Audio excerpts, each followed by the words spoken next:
موضوع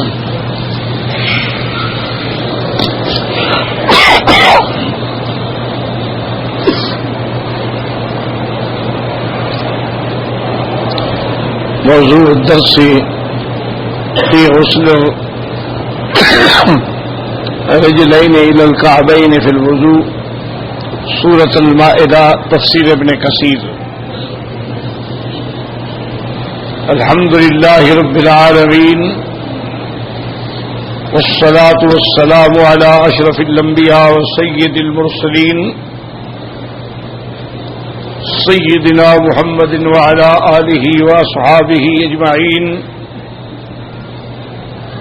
اللهم صل على سيدنا محمد وعلى آل سيدنا محمد كما صليت على إبراهيم وعلى آل إبراهيم في العالمين إنك حميد مجيد. أعوذ بالله من الشيطان الرجيم. بسم الله الرحمن الرحيم. يا أيها الذين آمنوا إذا قمتم إلى الصلاة فاغسلوا وجوهكم وأيديكم إلى المرافق وامسحوا برؤوسكم وأرجلكم إلى الكعبين وَإِن كُنتُمْ جُنُبًا فَاطَّهَّرُوا وَإِن كُنتُمْ مَرْضَىٰ أَوْ عَلَىٰ سَفَرٍ أَوْ جَاءَ أَحَدٌ مِّنكُم مِّنَ الْغَائِطِ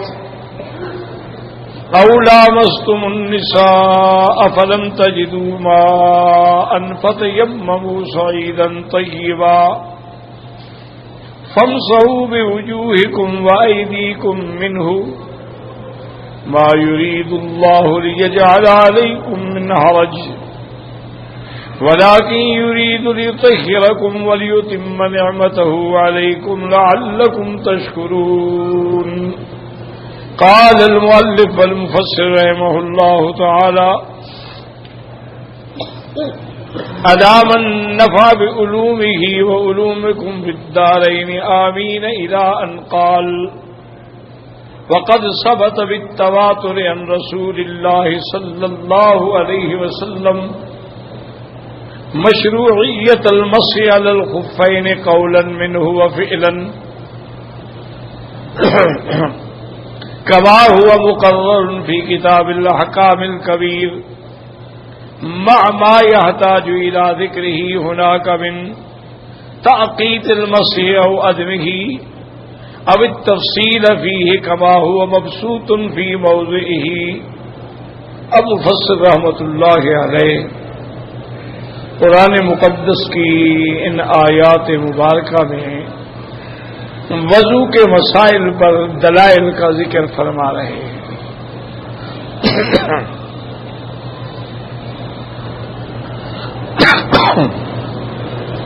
اہل سنت والجماعت کا یہ عقیدہ ہے سلفن و خلفن، یعنی حضور پاک کے زمانے سے لے کر آج تک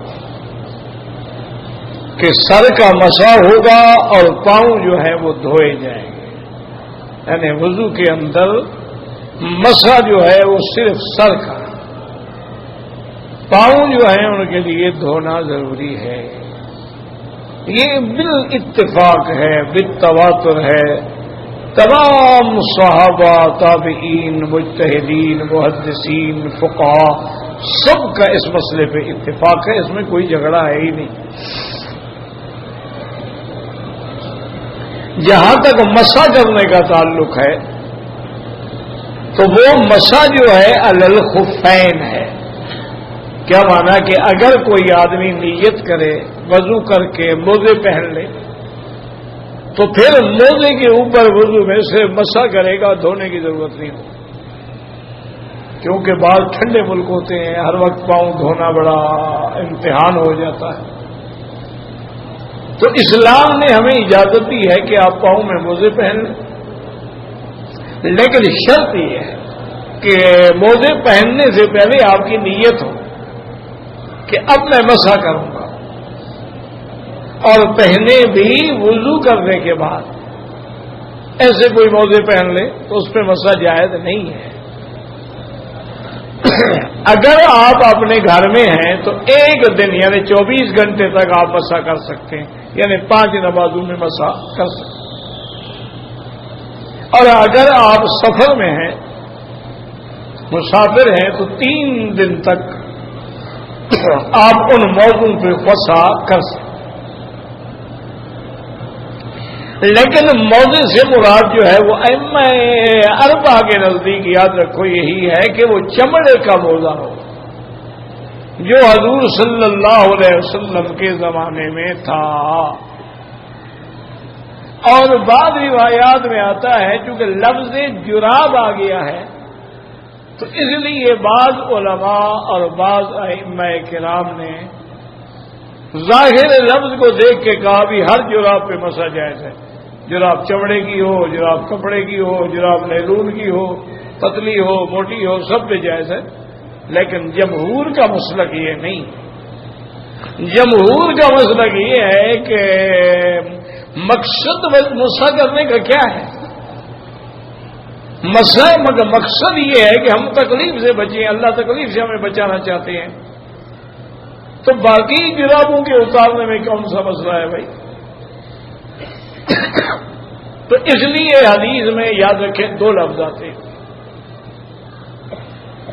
ایک آتا ہے المسح علی الخفین، موضوع پہ مسح کرنا، اس میں تو اختلاف ہی نہیں۔ دوسرا لفظ آتا ہے جرابان سخینین، جرابیں ہوں لیکن موٹی ہوں، یا منعل ہوں۔ منعل کا کیا معنی ہے؟ یعنی اوپر تو دھاگے کی ہے لیکن نیچے چمڑا لگا ہوا ہے، جیسے گھوڑے کی نال لگاتے ہیں تو اس کے نیچے بھی نال لگی ہوئی ہے، اس پر بھی مسح جائز۔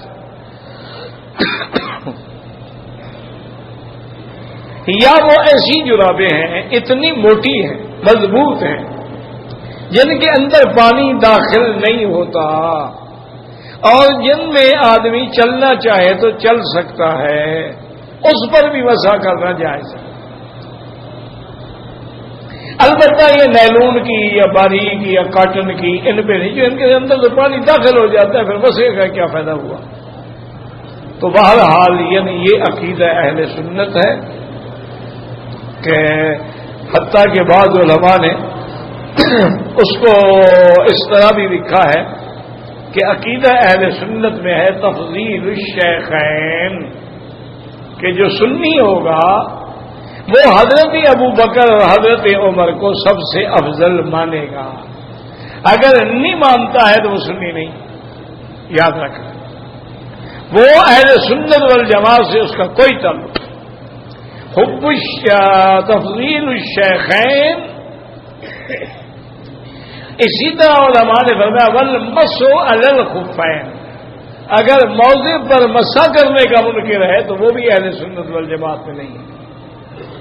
وحب الختنین، اور حضور کے دامادوں سے بھی محبت کرنے والا، حضرت عثمان بھی داماد ہیں اور حضرت علی بھی داماد ہیں رضی اللہ تعالی عنہما، تو یہ اہل سنت والجماعت کی علامت ہے۔ اگر وہ ابو بکر و عمر کو افضل نہیں مانتا ہے وہ سنی نہیں ہے، جو بلا ہو۔ اگر وہ مسح خفین کا منکر ہے تو وہ اہل سنت سے نہیں ہے۔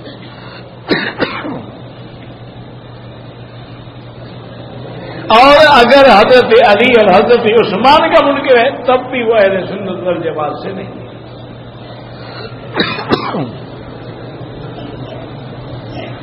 دعا کریں، مجھے 2-3 ہفتے ہو گئے ہیں، کوئی سمجھ نہیں آتی، یعنی انجیکشن لگا لگا میرے ہاتھ سیاہ ہو گئے، ادھر سوئی لگاؤ، ادھر لگاؤ، ادھر لگاؤ، ادھر پیچھے لگا لگا کہ میں سو نہیں سکتا۔ لیکن اللہ کی شان ہے کہ جو اصل بیماری ہے وہ ختم ہی نہیں ہوئی۔ تمام ڈاکٹر بیچارے اللہ ان کو جزائے خیر دے، حرم کی وجہ سے بڑی عزت کرتے ہیں، بڑا لحاظ کرتے ہیں، بڑی خدمت کرتے ہیں، اور اعلیٰ سے اعلیٰ دوائیاں استعمال ہے کہ جب تک اللہ شفا نہ دے، دوائی تو سبب ہے نا، یہ تو اسباب ہیں نا، شفا جو ہے وہ اللہ کے ہاتھ میں، اور تکلیف جب آتی ہے نا، اللہ بچائے، ہم تو خیر اس قابل ہی نہیں ہیں، بہت بڑا امتحان ہے. آج بھی میری کوئی طبیعت اتنی اچھی نہیں تھی لیکن تنگ آ گیا گھر میں کہ حرم سے محروم، قرآن سے محروم،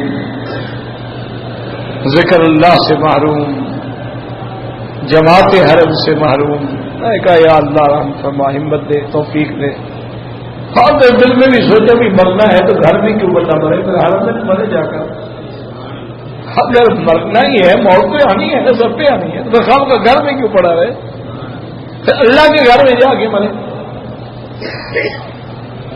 کئی خوش نصیب ہے. میرے ایک دوست ہے، مجھے کہا میں مدینے جا رہا ہوں عمرے پہ.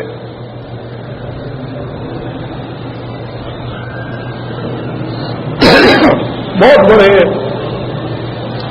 میمن سیٹ تھے، تو میرے ساتھ بڑی محبت کرتے. میں نے ان کو کہا، نے کہا دیکھیں حاجی صاحب، آپ نے ایک بڑا اچھا کام کیا کہ اپنی اولاد میں سے ایک کو حافظ قرآن بنایا ہے. چلو قیامت میں تمہاری سفارش کرے گا.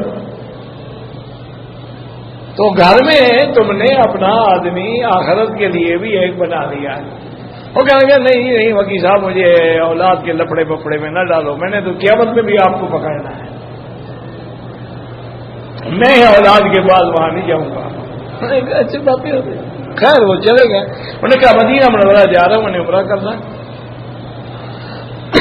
واپسی پہ میں کوشش کروں گا کہ آپ کو مل لوں، لیکن نہ مل سکوں، مجھے جلدی جانا ہے، پھر میں چلا جاؤں گا. ٹھیک ہے.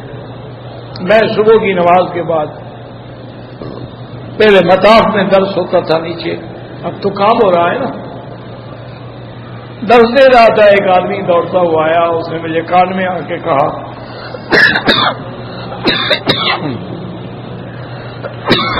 لا حول ولا قوة،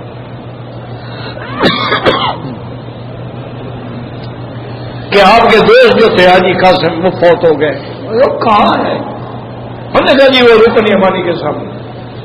احرام باندھا ہوا ہے، نماز میں ہے، سجدے میں جا کے.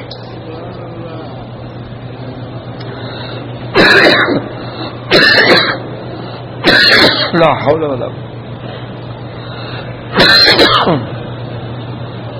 موت تو ڈر آتا ہے نا جی.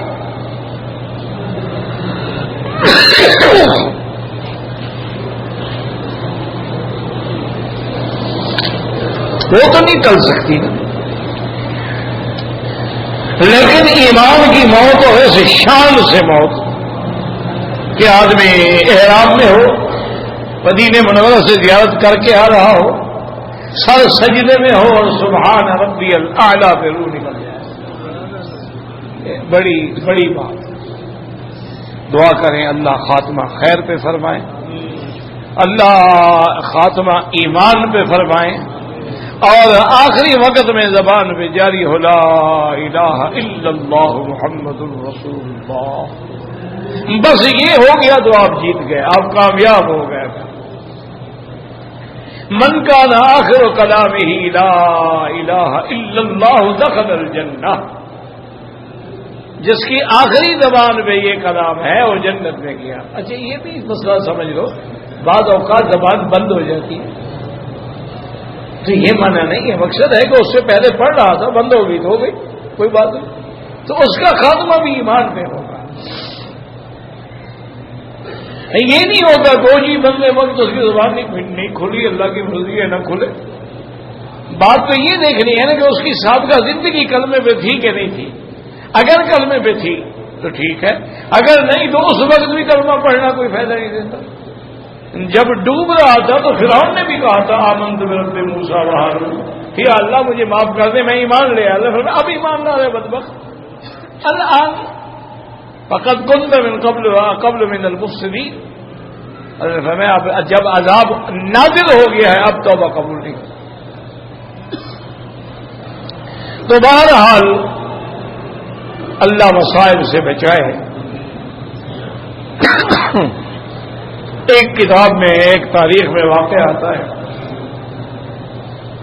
ایک انسان کے گھر میں بچے، دو جڑواں بچے پیدا ہوئے. اللہ کی شان یہ ہے کہ ان کی پشت جو تھی یہ پشتیں ملی ہوئی. اب اس زمانے میں اتنے بڑے آپریشن ہوتے بھی نہیں تھے. کہ ان کو علیحدہ کر دیا جائے. بہرحال وہ اسی عالم میں ماں باپ کا دل ہے برداشت کرتے رہے. اب بچے بڑے ہو گئے، سمجھدار ہو گئے.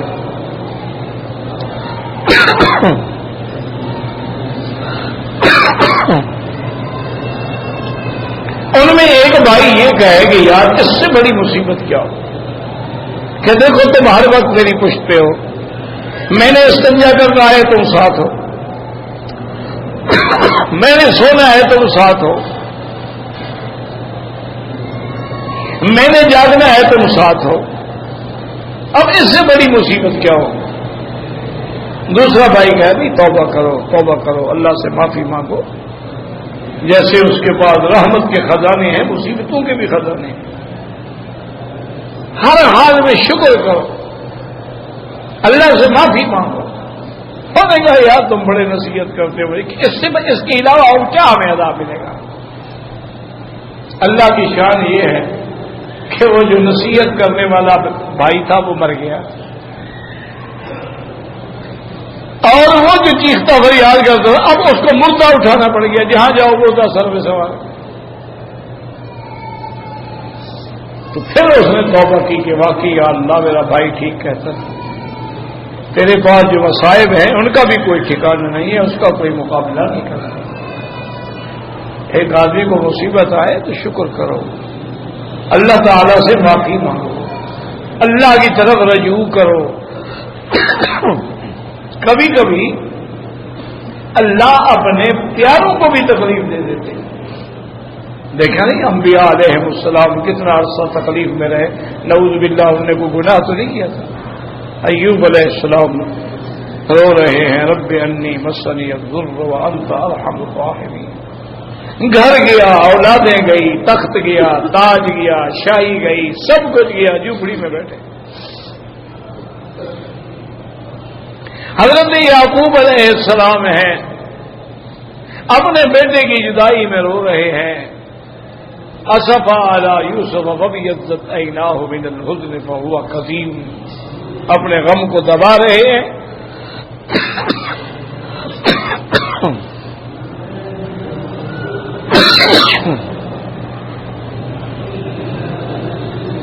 اور روتے روتے آنکھیں سفید ہو گئی.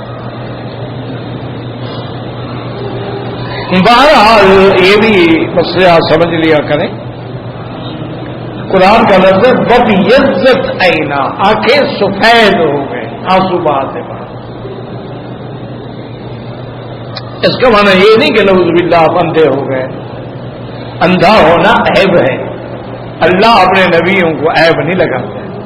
امتحان ہے، مشکل ہے، آ گئی.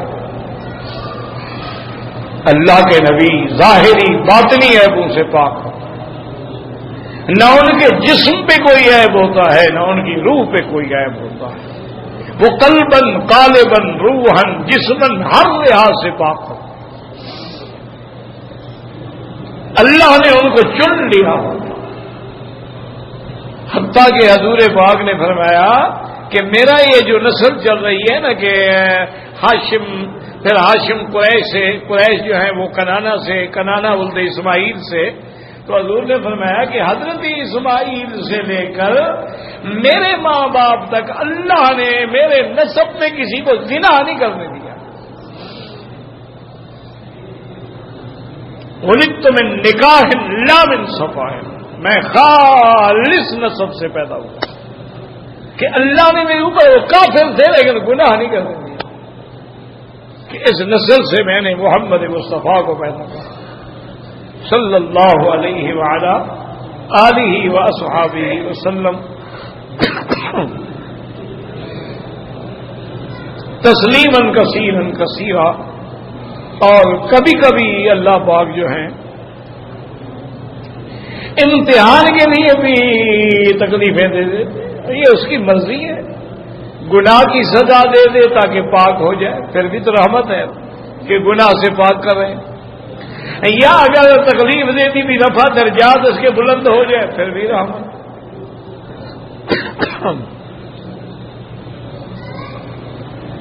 تو مصائب جو ہیں یہ ہر حال میں بس شرط یہ ہے کہ مصیبت آنے کے بعد، بیماری آنے کے بعد تمہارا رجوع اللہ کی طرف ہوا ہے تو شکر کرو،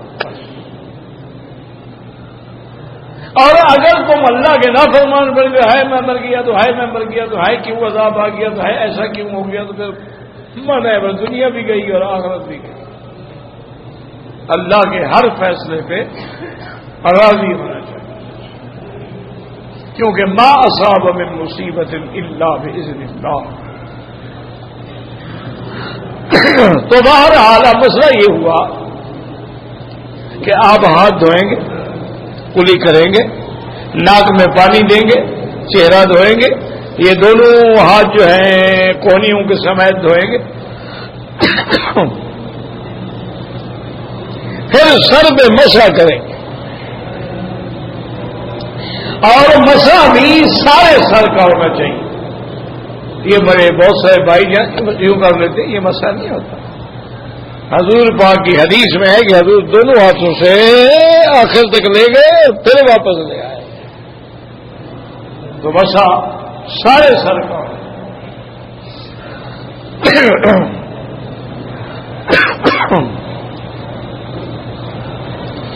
اور پاؤں جو ہیں ان کو دھونا ہے۔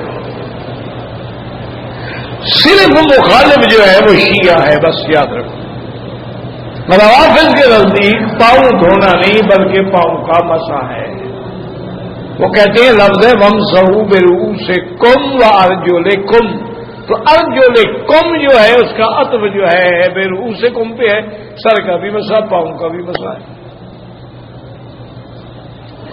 لیکن یہ ان کے ضد ہے اور کوئی دلیل نہیں ہے۔ اللہ کے بندے اگر پاؤں کا مسح ہے، ایک اندھے بندے سے بھی پوچھ لو، ایک 5 سال کے بچے سے بھی پوچھ لو، لا حول ولا قوة الا باللہ و انا الیہ راجعون۔ تو اگر مسح ہے تو قرآن نے الی الکعبین ٹخنوں کا ذکر کیوں کیا؟ بات سمجھ آ رہی ہے کہ نہیں آ رہی؟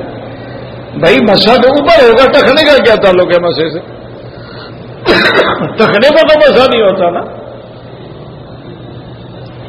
جب ٹخنے کا ذکر لیا تو معلوم ہوا کہ دھونا ہے، اور ٹخنوں کے ساتھ دھونا ہے، ٹخنے بھی خالی نہ رہ جائیں۔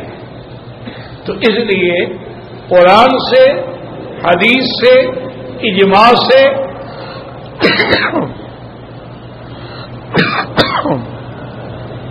صحابہ سے یہ بات ثابت ہے۔ شیعہ نہیں مانتے ہیں تو بس اللہ ہدایت دے، اور کیا کہہ سکتے۔ لا حول ولا قوت الا باللہ۔ اب مفسر رحمۃ اللہ علیہ فرماتے ہیں لا حول ولا قوت الا باللہ۔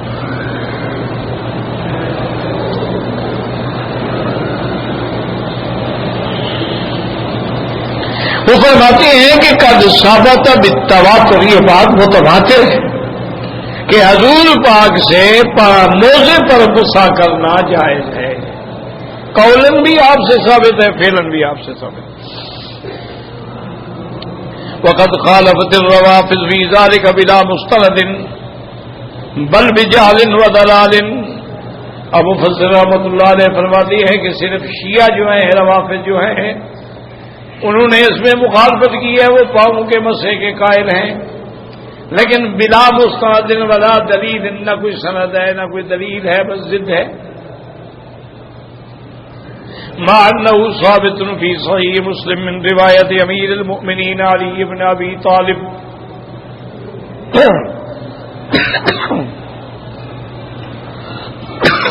لا حول ولا قوة رضی اللہ تعالی عنہ کما ثبت في الصحیحین۔ بلکہ مفسر فرماتے ہیں بھئی تم اگر حضرت علی کو مانتے ہو تو حضرت علی سے تو پاؤں کا دھونا ثابت ہے، تو پھر حضرت علی کی بات تو مانو کم از کم۔ اور اسی طرح فرماتے ہیں کہ صحیحین میں ہے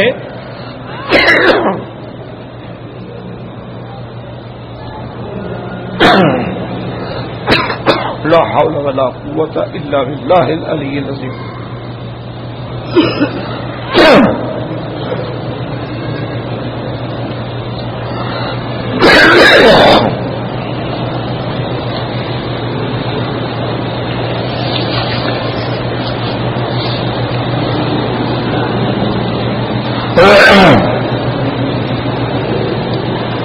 کما ثبت فی الصحیحین عن النبی صلی اللہ علیہ وسلم نہی عن نکاح المتعۃ وهم یستبیحونها. اور مفسر رحمۃ اللہ علیہ فرماتے ہیں کہ صحیحین کی حدیث میں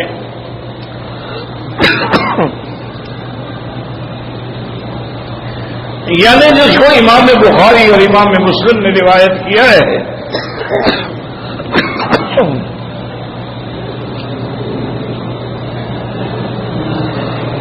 لا حول ولا قوة الا باللہ العلی العظیم.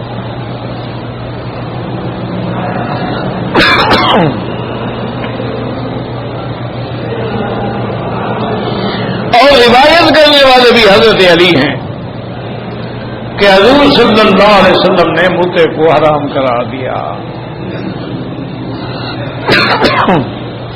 لیکن یہ بدبخت جو ہے متے کو حلال سمجھتے ہیں. اصل وجہ کیا ہے یاد رکھو.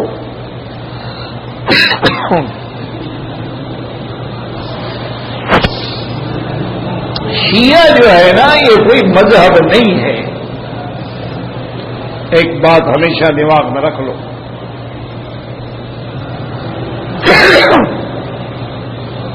ایک انگریز نے کتاب لکھی ہے, وہ تو کافر ہے, انگریز ہے لیکن مورخ ہے, محقق ہے.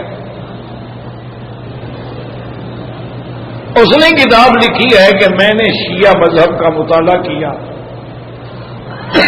میں اس نتیجے پہ پہنچا ہوں کہ یہ کوئی مذہب نہیں ہے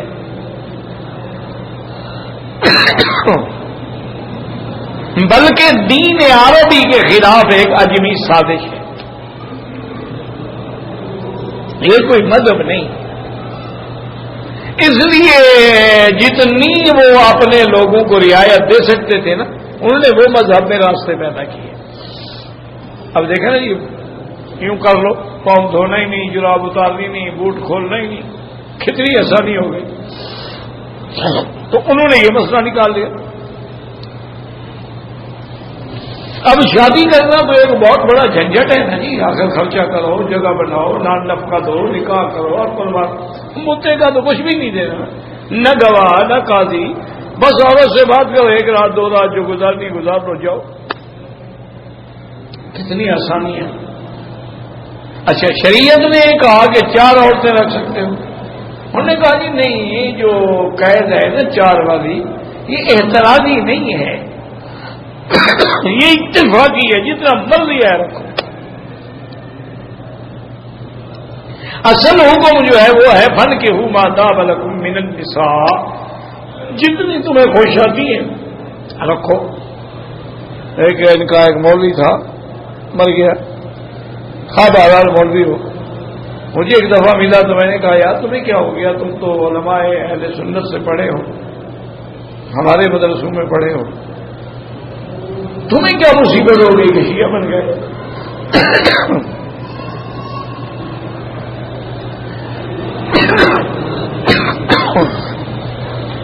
انہوں نے کہا باقی صاحب تم لوگوں کا یہ مذہب ہے, اہل سنت والجماعت کا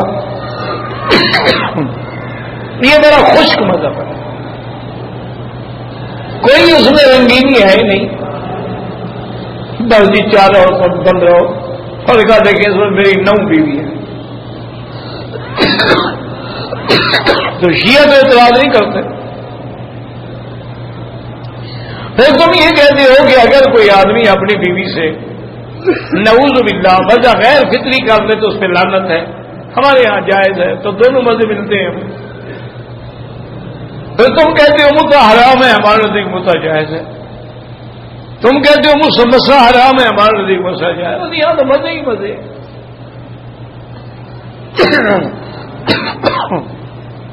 اللہ سے توبہ کرو، استغفار کرو.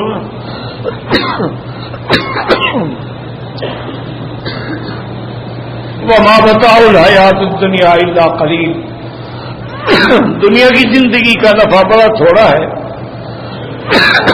اصل تو آخرت ہے نا، اس کا فکر کرو.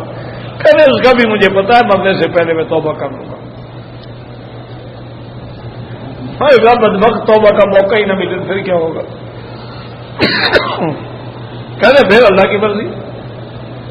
ہوا بھی میرے خیال میں ایسے ایکسیڈنٹ ہوا، گاڑی اوپر مر گیا. اللہ عالم توبہ کی نہیں کی، کیا کیا.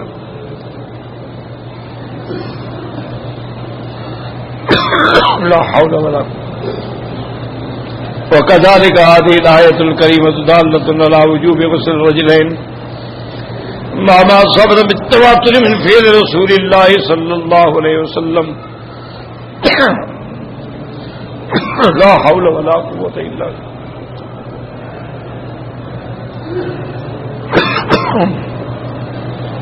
اللہ وفق ما دلت علیہ الآیۃ الکریمہ. اب مفسر فرماتا ہے کہ اس آیت سے بھی ثابت ہے کہ پاؤں دھونے ہیں، احادیث میں بھی ثابت ہے کہ پاؤں دھونے ہیں. لا حول ولا قوة.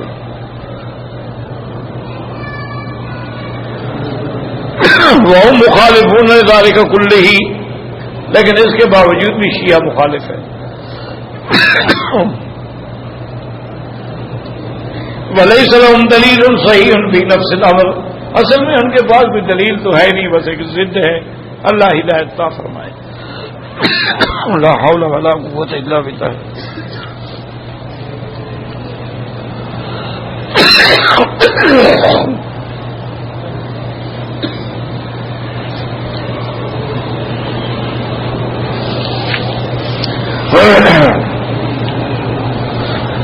یا اللہ یا شافی ذی الباس رب الناس اشف انت شافی لا شفاء الا شفاؤک شفاؤک لا یغادر سقما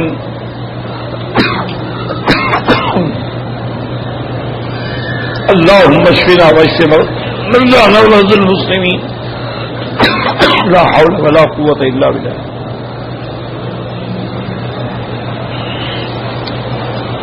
انا للہ وانا الیہ راجعون.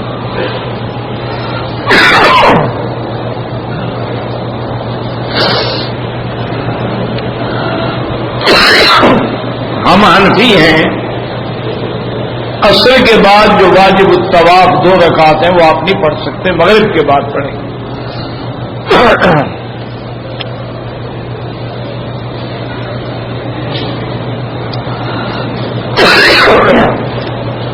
طواف کے 3 چکر ہو گئے، مغرب کی نماز کھڑی ہوگی، نماز پڑھے، پھر جہاں سے چھوڑا ہے وہیں شروع کر پورا کر دیں.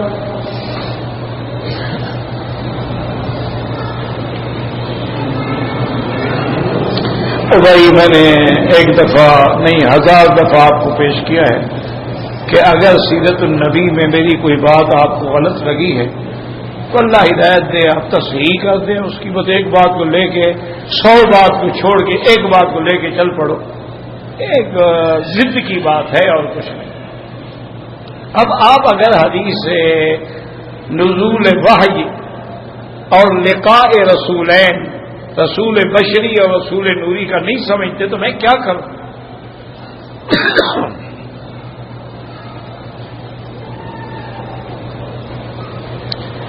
اہل حدیث کے بارے میں آپ کی کیا میری رائے کا کیا مطلب ہے؟ میں کو مفتی ہوں، کسی عالم سے جا کے رائے میں. میرے نزدیک تو ہر مسلمان اہل حدیث ہے. کون ایسا آدمی ہے جو حدیث کا منکر ہو؟ اہل حدیث کا یہ معنی تو نہیں نا کہ میں فقہا کا انکار کرتا ہوں. اہل قرآن کا یہ معنی تو نہیں لیکن نبی کی حدیث کا انکار کر دو.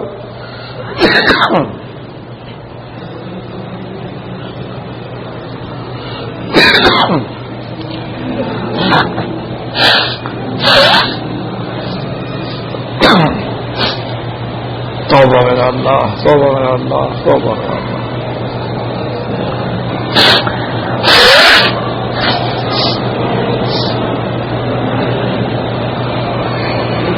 تمام احادیثوں پہ استنباط مسائل کرنے والے تو فقہا ہیں، ان کا انکار کیسے ہو سکتا ہے؟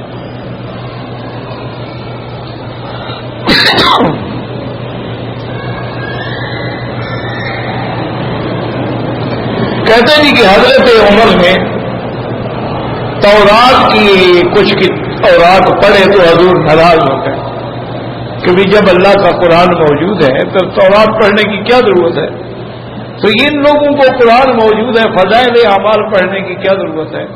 تو قرآن موجود ہے، بخاری مسلم پڑھنے کی جناب کیا ضرورت ہے؟ یہ بھی تو سمجھائے نا. یہی تو وہ کہتے ہیں اہل قرآن کہ اللہ نے قرآن ایک اتارا تھا، تم نے 6 قرآن بنا دیے. یہ وہم ہے. دیکھو بھائی ایک آدمی بیٹھا ہوا بس یہی لکھ رہا ہے. ائمہ اربعہ کی تعلیمات محفوظ ہیں، تمہیں یہی بھی پتہ نہیں تو سوال کرنے کی کیا ضرورت ہے؟ تمہیں اتنا پتہ بھی نہیں ہے کہ الفقہ المذاہب الاربعہ محفوظ ہے. طبقات ہی دنیا میں 4 ہے، طبقات حنفیہ، طبقات شافعیہ، مالکیہ، حنبلی، 5واں طبقات تو ہے ہی نہیں.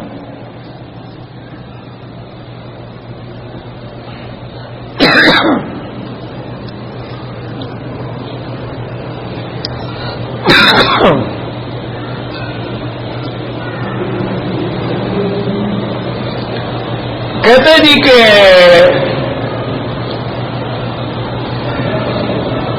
چاروں فقہ والے لوگ جو ہیں یہ حضور کے 300-400 سال بعد مرتب ہوئی ہیں.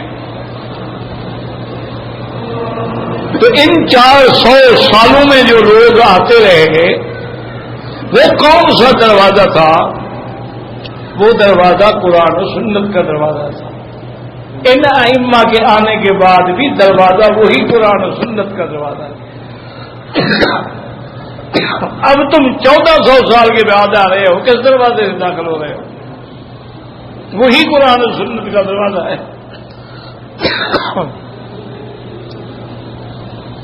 باقی میرے خیال میں ضد میں آ کے تمہارا بھی دماغ خراب ہے. حدیث 250 سال بعد مرتب ہوئی. فقہ تو امام صاحب تو 50 ہجری میں پیدا ہو گئے، وہ تو حضور کے 50 سال پیدا ہوئے ہیں، وہ تو 180 میں فوت ہو گئے، فقہ مرتب ہو گئی.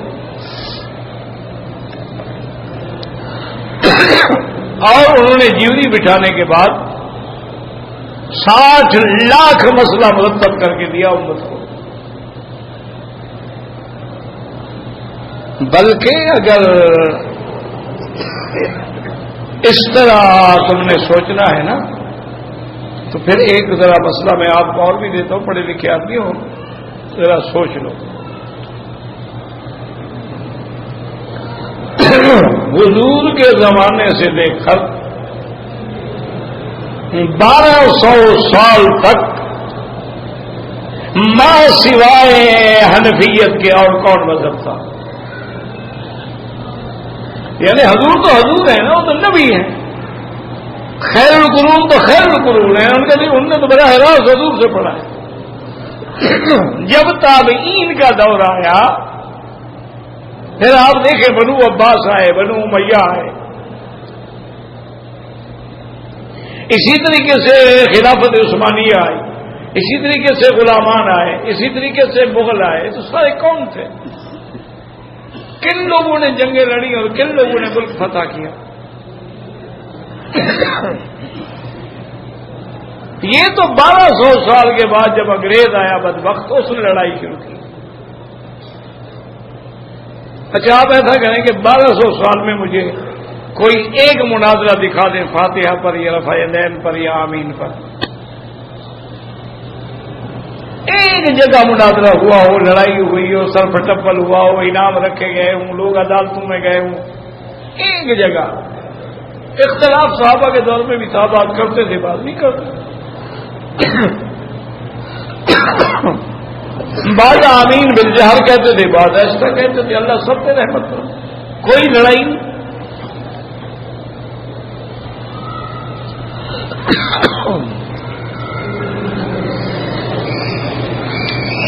کہتے جی کہ جب حضور کا فرمان ہے اسی طرح نماز پڑھو جیسے میں نے پڑھی ہے، تو حج بھی تو انہوں نے فرمایا نا کہ حج بھی اسی طرح کرو جیسے میں نے کیا ہے، تو یہ جو آپ بینک کو پرچیاں دے دیتے ہیں یہ حضور نے دی ہے کہ میری قربانی کر دینا؟ وہ تو حضور پاک نے پہلے کنکری ماری، پھر قربانی فرمائی، پھر سر مڈایا، پھر طواف دیا، آپ اس پہ عمل کرتے ہیں؟ نہیں کرتے ہیں۔ وہ جی دوسری حدیث ہے، تو ہمارے پاس بھی دوسری حدیث ہیں۔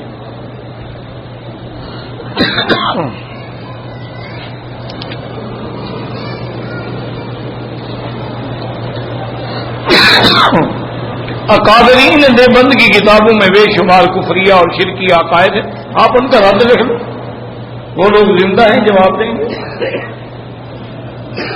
جو کفریات شرکیات ہیں ان کا آپ رد لکھ لو نا، اور ان کو بھیج دو کہ جی یہ آپ کا کفر شرک ہے، وہ جواب دیں گے آپ۔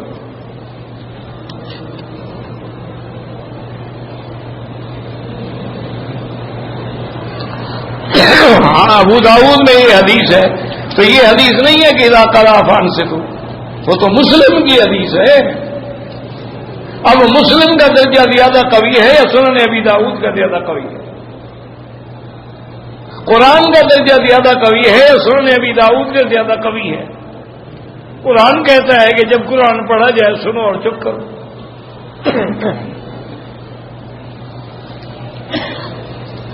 ویسے بات یہ ہے کہ آئندہ جو تم سوال لکھو گے نا میں جواب نہیں دوں گا۔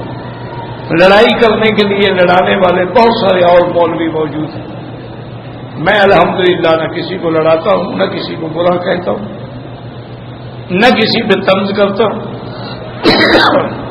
میں ائمہ اربعہ کو برحق سمجھتا ہوں، میں سیاستہ کی کتابوں کو برحق سمجھتا ہوں۔ جو ان میں ضعیف ہیں تو ان کو بھی دیکھنا پڑتا ہے کہ ضعیف کیوں ہے، روایتاً ضعیف ہے یا درایتاً ضعیف ہے۔ اگر یہ ضعیف ہے تو کیا یہی حدیث دوسری جگہ تو موجود نہیں؟ تو یہ علمی کام ہے، تم مہربانی کر کے اولیاء اللہ کی دشمنی سے نکل کر اللہ والوں کی صحبت اختیار کرو تو ٹھیک ہو جاؤ۔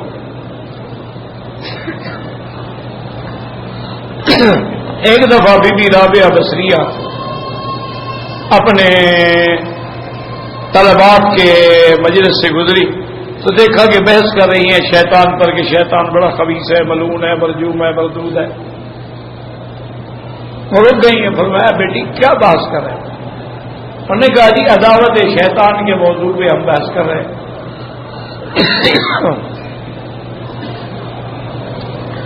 انہوں نے کہا بیٹی جتنی دیر تم نے دشمن کا ذکر کیا ہے اتنی دیر اللہ کا ذکر کر رہے تھے، ضرور شیطان کا کرنا تھا۔ تو تم جتنی دیر دشمنی کرتے ہو اتنی دیر اللہ والوں کی دوستی اختیار کرو۔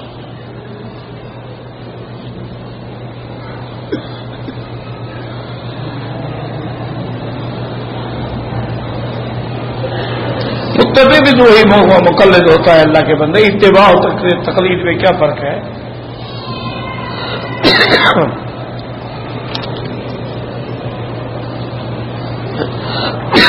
فرشتی اعمال ہے اور بہشتی دیور، تم اور کتاب لکھ لو،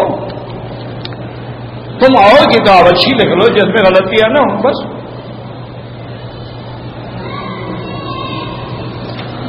اعتراض کرنے کے بجائے تم ایک اور کتاب لکھ ڈالو، اس کتاب میں تو جو کچھ انہوں نے لکھا ہے دوسری کتابوں سے نقل کیا ہے، ان کا اپنا تو کوئی لفظ ہی نہیں ہے۔ تمہیں ان ساری کتابوں کا پھر انکار کرنا پڑے گا۔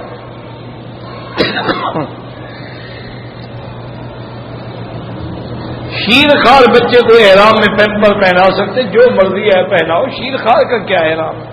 وہ کوئی بالغ ہے کہ اس پہ احکام شروع ہو گئے؟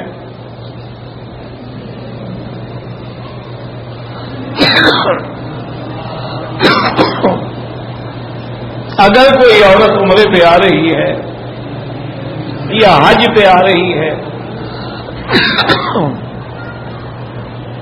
اور وہ گولیاں کھا لے کے حیض نہ آئے تاکہ میں اطمینان سے عبادت کر لوں، بالکل جائز ہے۔ لیکن میری بیٹی کسی ڈاکٹر سے پوچھ کے کھانا.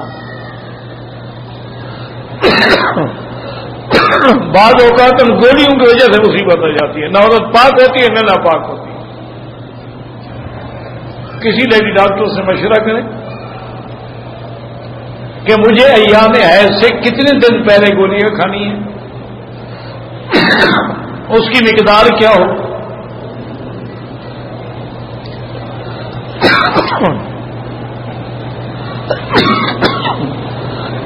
لا حول ولا قوت الا باللہ العلی العظیم.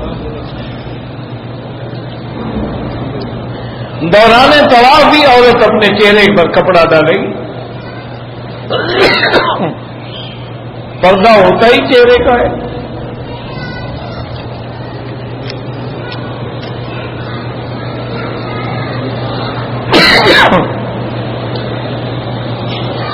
یہ جو فرج کے اندر مرغیاں رکھی ہوتی ہیں ان کا کھانا جائز ہے. اگر ضد کر کے رکھی گئی ہیں تو جائز ہے، کرنٹ مار کے رکھی گئی ہیں تو حرام ہے. مجھے کیا پتا ہے فرج میں تم نے کون سی رکھی ہوئی ہے.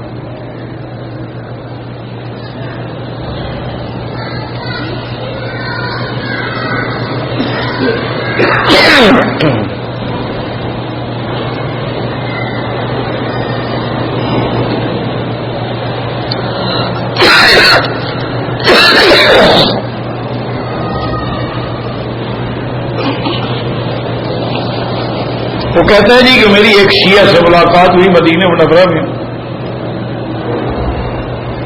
اس نے کہا کہ یہ بات تو میں مانتا ہوں کہ قرآن میں ہے کہ اللہ نے فرمایا کہ لا تحزن، میرے محبوب اپنے ساتھی سے کہہ دو غم نہ کرے،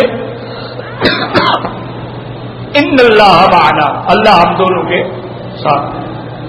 لیکن وہ کہتے ہیں کہ آگے جو قرآن میں فانزل اللہ سکینتہ علیہ، تو ضمیر مفرد ہے،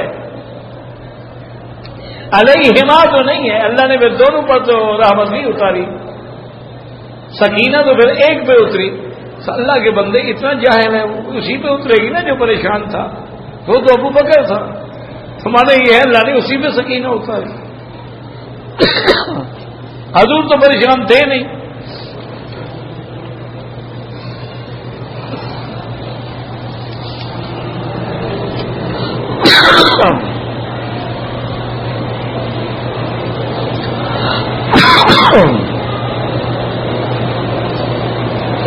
ایک آدمی نے کسی سے کسی کام کے لیے 600 روپے لیا، کام 500 روپے میں ہو گیا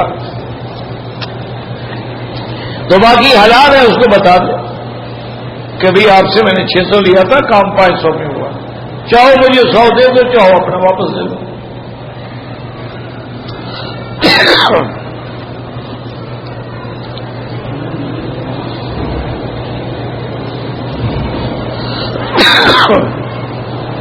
وہ کہتا ہے نہیں کہ قرآن میں ہے، حضور کو اللہ نے فرمایا تھا کہ آپ کے ساتھ کچھ لوگ ایسے ہیں جو منافق ہیں. لا تعلمہم نحن نعلمہم، آپ نہیں جانتے ہم جانتے ہیں. وہ تو یہودی تھے، وہ یہودی تھے، وہ واقعی منافق تھے. اذا جاءک المنافقون قالوا نشهد انک رسول اللہ. پھر اللہ نے حضور کو ان منافقین کے نام بھی بتلا دیے. آپ نے حضرت حذیفہ کو بھی نام بتلا دیے.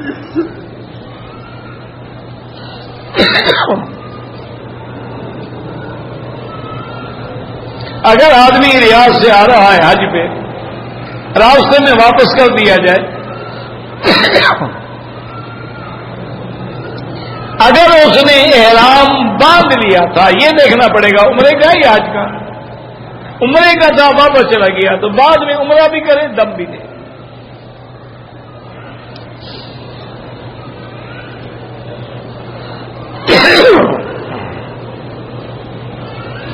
ہم لوگ جب ڈیوٹی دے آتے ہیں، عصر کی نماز کا وقت ہوتا ہے، لیکن کپڑوں میں بو ہوتی ہے اور اس لیے ہم مسجد میں نماز نہیں پڑھتے، کمرے میں پڑھتے ہیں، بے غلط کرتے. صحابہ کے پاس کون سے کپڑے تھے؟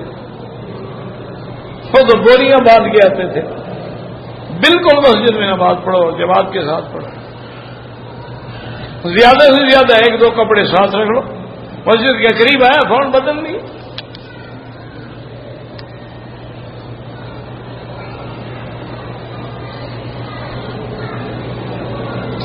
میرے کپڑے پلید ہو گئے,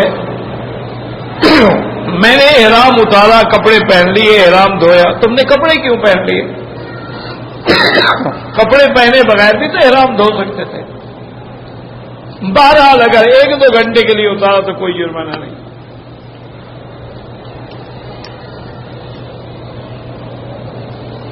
آپ بیمار ہو جاتے ہیں, عمر کا تقاضا ہے, ٹھیک ہے دعا کریں آپ. یعنی جوان بیمار نہیں ہوتے, صرف بوڑھے بیمار ہوتے, یہ اچھی منطق ہے. بس آپ دعا کریں اللہ سب کو شفا.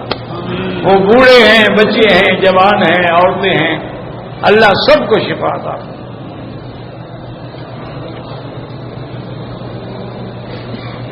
شیعہ کے گھر سے کھانا آئے تو نہیں کھانا چاہیے. ان کے جلسے جلوسوں میں جانا بالکل حرام. ماتم میں شرکت کرنا بالکل حرام. تعزیے کے جلوس میں جانا بالکل حرام. اور وہ آمدن ایک بات یاد رکھو, اہل سنت والجماعت کو جو حلوہ وغیرہ بھیجے نا اس میں نجاست پلیدی بھی ڈال دیتے ہیں. وہ آپ کو حرام کھلاتے ہیں, حلال آپ کو نہیں دیتے. انہوں نے اپنی کتابوں میں لکھا ہے کہ کبھی پھنس جاؤ, کسی سنی کا جنازہ پڑھنا پڑ جائے, اب نہ پڑھو تو لوگ لڑیں گے. وہ کہتے ہیں کھڑے ہو جاؤ, پڑھو صحیح, لیکن کہو اللہ ملان اللہ اس پہ لعنت کر, اس پہ لعنت کر, اس کو جہنم میں بھیج, اس کو جہنم میں. اور جنازے میں بھی آپ کو بد دعا دیتے ہیں.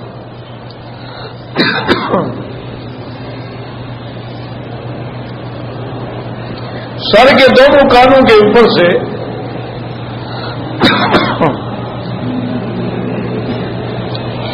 پیچھے سے بال کٹوائے, نہیں سارے سر سے بال کٹواؤ, تب کسر ہوگی. جو لوگ فوت ہو گئے ان کا طواف عمرہ کر سکتے ہیں.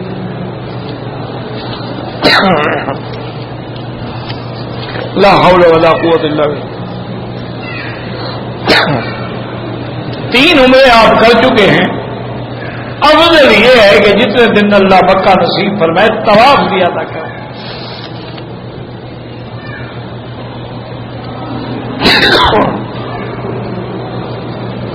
ایک آدمی عمرے کے لیے گروپ لے کے آتا ہے, بندہ گروپ کی رقم سے بطور کمیشن عمرہ کرتا ہے. ان کو بتا دو, نہ بتاؤ تو پھر جائز نہیں ہے.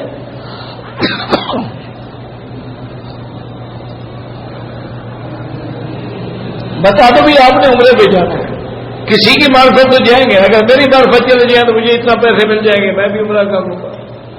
بتا دو ان کو.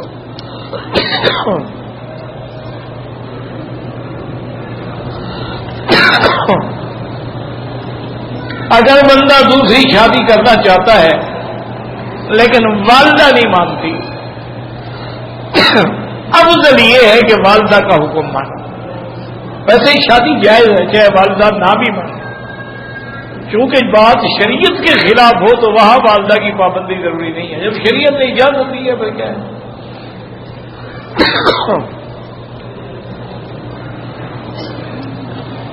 دوران عبادت نماز یا طواف شیطان وسوسے سے ڈالتا ہے, کوئی بات نہیں, اللہ نے جب معاف کر دیے اس کو کون ڈالتا ہے. میری والدہ بیمار ہے, اللہ ہر بیمار کو شفا دے. اللہم اشفنا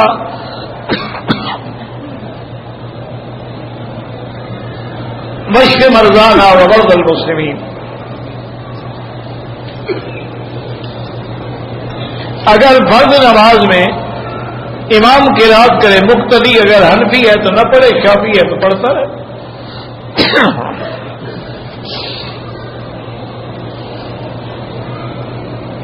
اگر بیٹا یا بیٹی قرآن کی حافظ ہو, بالکل اپنے گھر والوں کی شفاعت کریں گے. حدیث میں آتا ہے کہ اللہ ہر حافظ کو یہ حکم دیں گے کہ اپنے خاندان کے 10 آدمی چھڑوا لو. الذین واجبت لہم النار, جن کو جہنم کے پروانے مل جائیں گے, حافظ کے کہنے سے چھوٹ جائیں گے.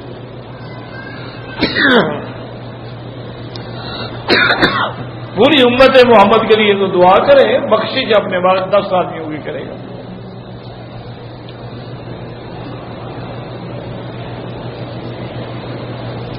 ایک آدمی کے عمرے کا طواف عصر کے بعد مکمل ہوا، صفا مروہ بھی مغرب سے پہلے مکمل ہو گئی۔ اگر مغرب کی نماز کے بعد سے پہلے حل کرے، جب کرے عشاء کے بعد کرے، کوئی ضروری تو نہیں، بس احرام میں رہے۔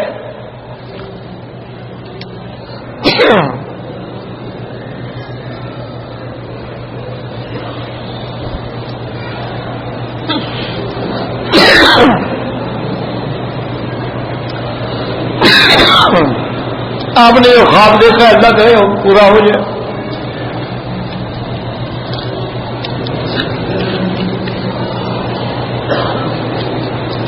میرا بھائی وتر 3 رکعت ملا کے پڑھو تو جائز ہے،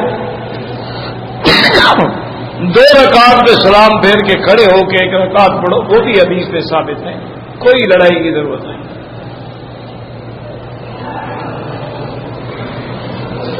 مسجد عائشہ سے عمرہ کرنا بالکل جائز ہے۔ قسم کا کفارہ کیا ہے؟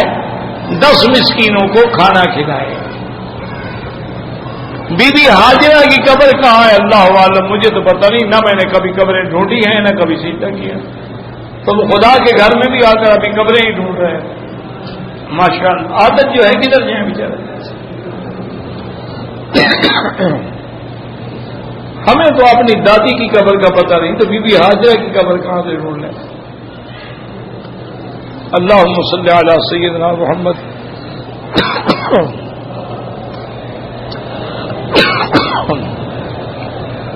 وعلى آل سيدنا محمد كما صليت على إبراهيم وعلى آل إبراهيم في العالمين إنك حميد مجيد يا حي يا قيوم يا ذا الجلال والإكرام يا ذا الجلال والإكرام لا إله إلا الله العليم العظيم لا إله إلا الله العليم العظيم لا إله إلا الله رب العرش العظيم لا إله إلا الله رب السماوات والأرض رب العرش الكريم اللهم فرج هم المهمومين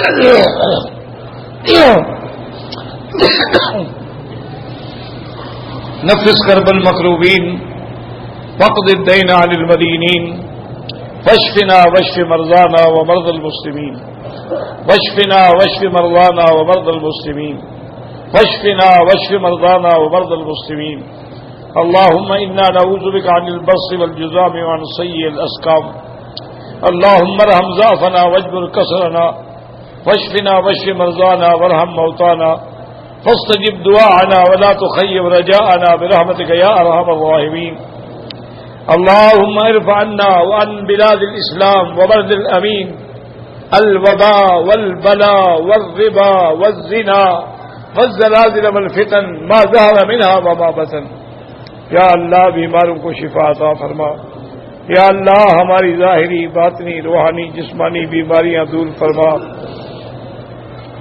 یا اللہ ہمیں اپنے گھر سے اپنے در سے محروم نہ فرما، یا الہ العالمین ہمیں مانگنا بھی نہیں آتا بغیر مانگے عطا فرما۔ ربنا آتنا فی الدنیا حسنہ وفی الآخرۃ حسنہ وقنا عذاب النار وصلی اللہ تعالی علی خیر خلقہ سیدنا